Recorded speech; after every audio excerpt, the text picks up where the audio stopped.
முதலமைச்சர் எந்திரிச்சு உட்கார்ந்து டீலிமிட்டேஷன் டீலிமிட்டேஷன் டீலிமிட்டேஷன். ஏயா என்ன தூக்கத்துல குழந்தை அழற மாதிரி பைத்தியம் முடிச்சு போச்சா? எல்லா திமுக தலைவர்களுக்கும் பைத்தியம் முடிச்சு போச்சு. நான் ஒன்னு ரெண்டு இல்ல வரிசையா சொல்றேன் பாருங்க. ஜெகத் ரட்சகன் அவர்கள் பாராளுமன்ற உறுப்பினர், அதிகம் பேச மாட்டார். ஆனா அவர் என்ன சொல்றாரு?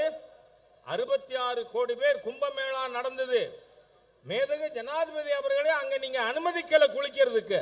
அட பாவி, எந்த உலகத்தில் இருக்கிறது? என்ன பண்றது? அக்கா டிஸ்டரியில ரைடு நடந்தா அவருக்கு மென்டல் பேலன்ஸ் இருக்குமா?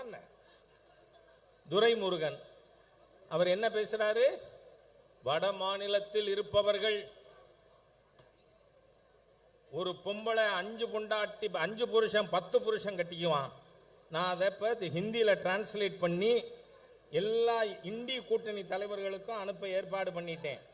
நார்த்ல இருக்கிற எல்லாரும் திராவிட முன்னேற்ற கழகம் ஆளை கண்டா அவன் என் கையில எதை எடுத்துக்கிட்டு வரணும்னு அவன் முடிவு பண்ணட்டான். ஆம் ஆத்மி கட்சியோட சிம்பலை கூட எடுத்துட்டு வரலாம். மக்கள் என்ன பேசுறீங்க?